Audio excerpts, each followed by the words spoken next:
24-ന്റെ തെരഞ്ഞെടുപ്പ് സംവാദ പരിപാടി ഇവിടെ രാഷ്ട്രീയം പറയാം. ഇന്ന് ആലത്തൂർ മണ്ഡലത്തിലാണ് പര്യടനം. ഇന്ന് വൈകിട്ട് 4 മണിക്ക് വടക്കഞ്ചേരി കമ്മ്യൂണിറ്റി ഹാളിന് സമീപമാണ് അനുജ രാജേഷ് നയിക്കുന്ന പരിപാടി. 1 മണിക്കൂർ ദൈർഘ്യത്തിൽ പോകുന്ന ഈ പരിപാടി 24 തത്സമയം സംപ്രേഷണം ചെയ്യുന്നു. ഇന്നലെ അനുജ രാജേഷ് അവതരിപ്പിച്ച പരിപാടി നന്നായി.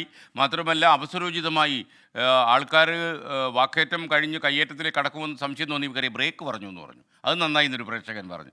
അതാ ബുദ്ധി. അനുജ രാജേഷ് തത്സമയം ആലത്തൂരിൽ നിന്ന് നമുക്കൊപ്പം വടക്കഞ്ചേരിയിൽ നിന്ന് നമുക്കൊപ്പം ചേരുകയാണ്. Anuja, good morning. അനുജയുടെ ബുദ്ധി വൈഭവത്തെക്കുറിച്ചൊക്കെ പ്രേക്ഷകർ പറഞ്ഞു തുടങ്ങിയിട്ടുണ്ട്. അടി നടക്കുന്നതിന് മുമ്പ് തന്നെ ബ്രേക്ക് പറയുക.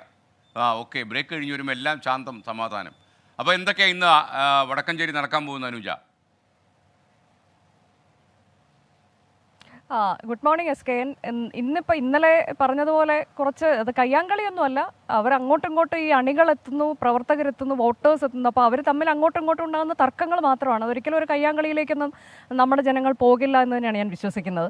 ഇന്ന് നമ്മൾ രാഷ്ട്രീയം പറയാൻ പോകുന്നത് ആലത്തൂരിൽ നിന്നുകൊണ്ടാണ്. ആലത്തൂർ എന്നുള്ളത് പാലക്കാടും തൃശ്ശൂരും 2 ജില്ലകൾ കൂടി ഉൾപ്പെടുന്ന വളരെ മനോഹരമായൊരു ഭൂപ്രദേശമാണ്, കാർഷിക മേഖലയാണ്. പക്ഷേ ഇതിപ്പോൾ ഈ ആലത്തൂർ എന്നുള്ളത് LDFിൻ്റെയും UDFിൻ്റെയും ഒരു അഭിമാന പ്രശ്നമായി മാറിയിട്ടുണ്ട് എന്നുള്ളതാണ്.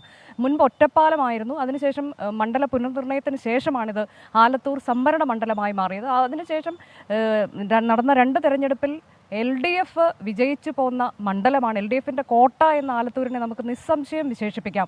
പക്ഷേ കഴിഞ്ഞ തെരഞ്ഞെടുപ്പിൽ അടിപതറിപ്പോയി. PK ബിജു 3-ാം ഊഴത്തിനെത്തുന്നു. പക്ഷേ PK ബിജുവിന് നെഗറ്റീവ് ഫാക്ടേഴ്സ് ഉണ്ടായിരുന്നു.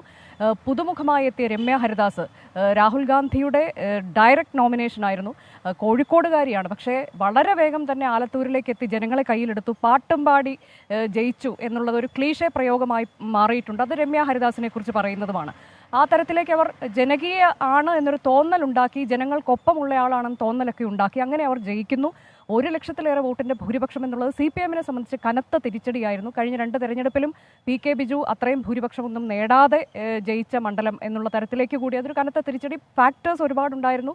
രാഹുലിസം എന്നുള്ള ഫാക്ടർ, കൂടാതെ രമ്യ ഹരിദാസിനെതിരെ നടത്തിയ സ്ത്രീവിരുദ്ധ പരാമർശം, CPMൻ്റെ മുതിർന്ന നേതാവിൻ്റെ ഭാഗത്തുനിന്നുണ്ടായ പരാമർശം, അതൊക്കെ അവർക്ക് തുണയായിട്ടുണ്ട് എന്നുള്ളതാണ്. എങ്കിൽ പോലും ഇക്കുറി പക്ഷേ ഒരു കാരണവശാലും ഇനി ആ മണ്ഡലം വിട്ടുകൊടുക്കില്ല. അത് നിലനിർത്തണം എന്നുള്ളത് UDFിനും അത് തിരിച്ച് പിടിക്കണം എന്നുള്ളത് LDFിനും അഭിമാന പ്രശ്നമാണ്. അതുകൊണ്ട് തന്നെ സാറിന് ഏറ്റവും നന്നായി അറിയാവുന്ന, സാറിൻ്റെ ശിഷ്യൻ കൂടിയായ മന്ത്രി K രാധാകൃഷ്ണൻ അങ്ങോട്ടേക്ക് മത്സരിക്കാനെത്തുന്നു.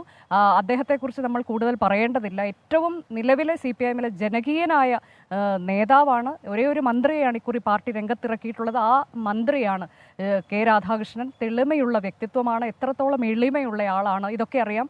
അതുകൊണ്ട് തന്നെ മണ്ഡലം പിടിച്ചെടുക്കും എന്നുള്ളത് തന്നെയാണ്. ഇനി NDA സംബന്ധിച്ച് BDJSൻ്റെ സീറ്റായിരുന്നു, അവരിൽ നിന്ന് BJP അത് ഏറ്റെടുക്കുന്നു. കാര്യമായ വോട്ട് വിഹിതമൊന്നും ഇല്ല എങ്കിൽ പോലും ഏതാണ്ട് 8%. പക്ഷേ പ്രതീക്ഷയിലാണ്. അവസാന നിമിഷമാണ് ഡോക്ടർ സരസു എന്ന അധ്യാപികയെ അവർ പ്രഖ്യാപിച്ചത്.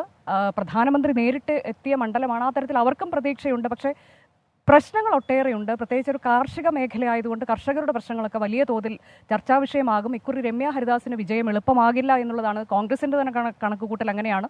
സുനിൽ കനകൂലു ആ തരത്തിലേക്കൊക്കെയുള്ള വിലയിരുത്തലുകൾ നടത്തിയിട്ടുണ്ട്. ഞാൻ നിഖിൽ പ്രമേഷിനെ കൂടി വിളിക്കുകയാണ്. Nikhil, welcome, good morning. അപ്പോൾ നമ്മൾ ഇന്നലെ നല്ലൊരു സംവാദം വേദിയായി. ഇന്നിപ്പോൾ വടക്കഞ്ചേരിയിൽ നമ്മൾ എന്ത് പ്രതീക്ഷിക്കണം? വടക്കഞ്ചേരിയിൽ നമ്മൾ ഇന്നലെ കണ്ടതിനേക്കാൾ കുറച്ചുകൂടെ വലിയ പോരാട്ടം അല്ലെങ്കിൽ ഈ വാക്പോരുകൾ ഉണ്ടാവുന്ന ഉറപ്പാണ്. ഇന്നലെ സത്യത്തിൽ നമ്മൾ അത്ര പ്രതീക്ഷിച്ചിരുന്നില്ല. പക്ഷെ ആളുകളെ പിടിച്ചു നിർത്താൻ ഒരുപാട് പ്രയാസപ്പെടേണ്ടി വരും. ചേച്ചി കറക്റ്റ് സമയത്ത് ബ്രേക്ക് പറഞ്ഞുകൊണ്ട് നമ്മൾ രക്ഷപ്പെട്ടു. അങ്ങനെ ആ തരത്തിലായിരുന്നു ചർച്ച. കൂടുതൽ ചോദ്യങ്ങളും ചോദിക്കാൻ പറ്റിയില്ലല്ലോ. അതായത് ആളുകളുടെ ക്വസ്റ്റ്യൻസിന് നമുക്ക് അധികം പോകാൻ പറ്റില്ല, കാരണം തർക്കങ്ങൾ നീണ്ടുകൊണ്ട്. അതുകൊണ്ട് ഇന്ന് നമ്മൾ അത്തരത്തിൽ തർക്കരഹിതമായൊരു ചർച്ച പ്രതീക്ഷിക്കുന്നു. കർഷക വോട്ടുകൾ ഏറ്റവും നിർണായകമാകുന്ന മണ്ഡലമാണ്. കർഷക പ്രശ്നങ്ങൾ ഒരുപാട് ചർച്ച ചെയ്ത മണ്ഡലമാണ്. നിലവിലത്തെ MP യുടെ വികസന മുരടിപ്പിനെ കുറിച്ച് ഒരുപാട് ചർച്ചകളുണ്ട്. പക്ഷേ രമ്യ ഹരിദാസിന് ആളുകൾക്കിടയിൽ, പ്രത്യേകിച്ച് സ്ത്രീ വോട്ടർമാർക്കിടയിലൊക്കെ ഒരു പോസിറ്റീവ് ഫാക്ടറുണ്ട്. K രാധാകൃഷ്ണൻ എന്ന മന്ത്രി അനു സൂചിപ്പിച്ച പോലെ വളരെ പോസിറ്റീവായ ഒരു ഫേസ് ഉള്ള മന്ത്രിയാണ് മത്സരിക്കുന്നത്. അതുകൊണ്ട് തന്നെ ആ മണ്ഡലം പിടിക്കുക എന്നുള്ളതിനപ്പുറത്തേക്ക് LDFിനെ സംബന്ധിച്ചിടത്തോളം യാതൊരു ഇതുമില്ല. എന്തായാലും ഇന്നത്തെ ചർച്ചയിൽ പൊടിപാറും. നമ്മളെല്ലാ പ്രേക്ഷകരെയും അവിടെ. അതിഥികളുടെ പേര് കൂടി.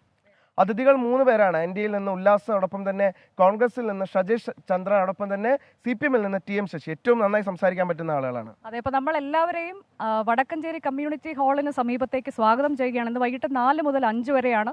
ആലത്തൂർ ആര് പിടിക്കും, പാട്ടും പാടി ജയിക്കുമോ രമ്യ ഹരിദാസ് എന്നൊക്കെയുള്ള ചോദ്യങ്ങൾ അവിടെ നിൽക്കുമ്പോൾ ഇന്ന് ഒരു രാഷ്ട്രീയ സംവാദത്തിന് ആലത്തൂർ വേദിയാകുന്നു. വടക്കഞ്ചേരി കമ്മ്യൂണിറ്റി ഹാളിലേക്ക് എല്ലാവർക്കും സ്വാഗതം.